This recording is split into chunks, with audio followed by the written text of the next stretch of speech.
تو اسلام نے آ کر 4 آزادیاں دی. توہمات سے آزادی، علم کی پیروی. البتہ علم 2 ہے، either revealed guidance or the scientific physical knowledge that you gain through your senses and employing your faculty of reasoning and inferring. یہ 2 knowledges. العلم و علمان، ابن خلدون کا یہ مقولہ بہت عمدہ ہے. العلم و علمان، علم 2 قسم کے. پھر یہ کہ بادشاہوں نے غلام بنایا ہوا تھا. بادشاہوں کو کوئی حق نہیں ہے غلام بنانے کا. انسان آزاد ہے. یہ غلام ہے صرف اللہ کا. کونوا عباد اللہ اخوانا، تم سب کے سب اللہ کے بندے اور آپس میں بھائی بھائی بنو. تمیز بندہ و آقا فساد آدمیت ہے. اس سے بڑھ کر اور کیا فکر و عمل کا انقلاب. بادشاہوں کی نہیں، اللہ کی ہے یہ زمین. اسی طرح احبار کون تھے؟ یہ پوپ کون تھے؟ احبار. جو وہ کہہ دیں کہ جائز ہے وہ جائز ماننا پڑے گا، جو وہ کہہ دیں کہ حرام ہے وہ حرام ماننا پڑے گا. تو غلام ہو گیا انسان. Pope used to rule by decrees. جیسے ہمارے ہاں آج کل کہا جا رہا ہے کہ ساری حکومت جو ہے وہ آرڈیننسوں پر چل رہی ہے. بڑا پیارا جملہ کہا ہے حافظ حسین احمد صاحب نے پچھلے دنوں. کسی ایوان صدر جو ہے وہ آرڈیننس ڈپو بن گیا ہے. وہ آرڈیننس جو ہے وہ اسلحہ والا ہے، یہاں آرڈیننس. تو بہرحال لفظی جو ہے ان کے اندر میں نے دیکھا ہے، یہ ہی از اے ویٹی پرسن، تو الفاظ کا وہ اچھا یہ کھیل لیتے ہیں کہ اب یہ ایوان صدر جو ہے آج کل آرڈیننس ڈپو بن گیا. روز جو ہے آرڈیننس چلے آ رہے ہیں، اس لیے کہ پارلیمنٹ میں آ کر کوئی قانون پاس کرانے کی تو ہمت ہے نہیں گورنمنٹ کے اندر. تو ڈیکری جو تھی یہی تھا پوپ کا. پوپ جس چیز کو چاہے جائز قرار دے دے، جس چیز کو چاہے ناجائز قرار دے. نام کے مسلمانوں میں بھی ایک پوپ ہیں، اس لیے کہ اسماعیلی بھی اپنے آپ کو مسلمان کہتے ہیں، لیکن ان کے ہاں بھی پوپ ہے. ان کا حاضر امام جس چیز کو چاہے حرام قرار دے سکتا ہے اور قرآن کی جس حرام کردہ شے کو چاہے حلال قرار دے سکتا ہے.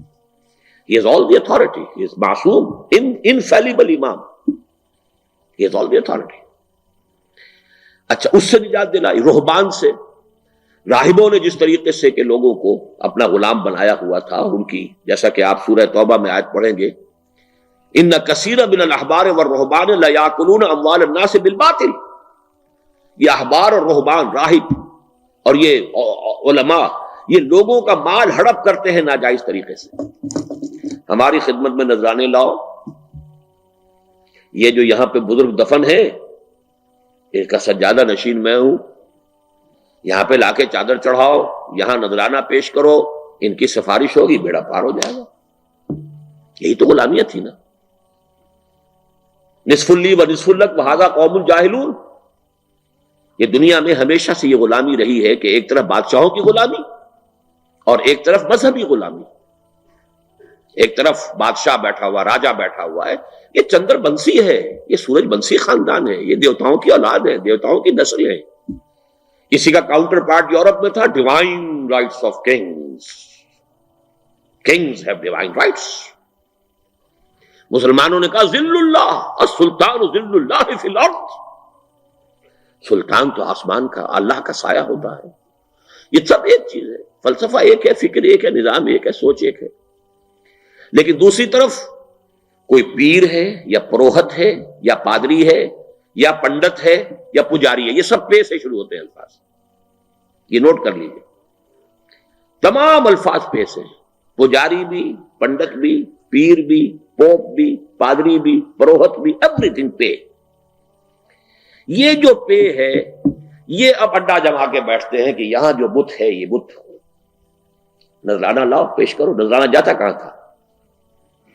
اس بندر کے خزانے جو تھے، جو سومناتھ کا بت جب توڑا ہے، اور اس بندر کے اندر سے کیا کچھ نکلی ہے دولت، اور کتنی عورتیں برآمد ہوئی ہیں جو وہاں پر دیوتاؤں کی خدمت، دیوداس. لیکن یہ دیوتاؤں کی خدمت جو تھی وہ اصل میں تو خدمت کرتے تھے ان پنڈتوں کی اور پجاریوں کی خدمت کرتی تھی. یہی کچھ ہوا یورپ کے اندر. موناسٹریز ہیں، بیٹھے ہوئے ہیں، راہب ہیں، ویسے تو شادی نہیں کی ہے، لیکن تہخانوں کے اندر حرامی بچوں کی قبروں کی جو ہے وہ پوری کی پوری قطاریں لگی ہوئی ہیں، دفن ہیں بچے. یہ 4 تھیں جن میں کہ نوع انسانی جکڑی ہوئی تھی، 4 غلامیاں. اسلام نے ان سے آزاد